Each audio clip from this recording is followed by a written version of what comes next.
રાજકોટમાં 72 બેઠકોમાંથી 65 બેઠકો ભાજપે કરી કબજે, જ્યારે 7 બેઠકો પર કોંગ્રેસનો થયો વિજય। રાજકોટ મહાનગરપાલિકામાં ભાજપનો ભાગવો લહેરાતા શહેર પ્રમુખ ડોક્ટર માધવ દવે યોજી પ્રેસ કોન્ફરન્સ। રાજકોટવાસીઓ અને કાર્યકર્તાઓનો માન્યો આભાર।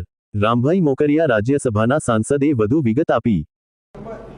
આજરોજ રાજકોટ શહેરના કોર્પોરેશનની જંગી બહુમતીથી અમે જીતા છે, એનો શ્રેય હું આપણા સૌ સનિષ્ઠ કાર્યકર્તાઓ, આગેવાનો તથા રાજકોટની જનતા જે ભાજપ તરફી મતદાન કર્યું છે જે પ્રજાએ, એનો હું હાર્દિક આભાર માનું છું।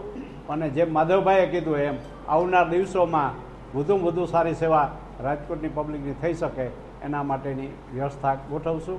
અને ખાસ કે જે લોકોએ ખૂબ હાર્ડવર્ક કર્યું છે, ભાજપના સનિષ્ઠ કાર્યકરો, એને પણ મારા સો સલામ છે અને પબ્લિકને પણ વંદન, અભિનંદન કે ભાજપની જે લીડ છે એ પણ જાળવી રાખી છે અને સારા સનિષ્ઠ આગેવાનો ચૂંટાણા છે કોર્પોરેટરો, એને પણ હું અભિનંદન આપના માધ્યમથી આપું। ખાસ પોરબંદરની વાત કરીએ તો તમામ બેઠક ઉપર ભાજપની જીત। ખાસ પોરબંદર જિલ્લામાં મને ચૂંટણી પ્રભારી તરીકે નિમણૂક કરી હતી પ્રદેશે।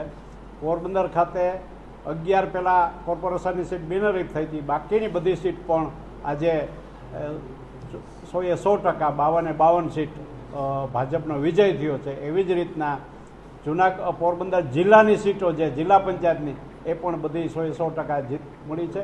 માત્ર 1-2 તાલુકા પંચાયતની સીટ ગઈ છે, પણ પહેલાં કરતાંનું રિઝલ્ટ ખૂબ સારું છે અને કોર્પોરેશનમાં 52 સીટ ઐતિહાસિક પહેલી વખત કોર્પોરેશન બન્યું અને પહેલી જ વખત 52 કેન્ડિડેટ અમારા ચૂંટાણા છે।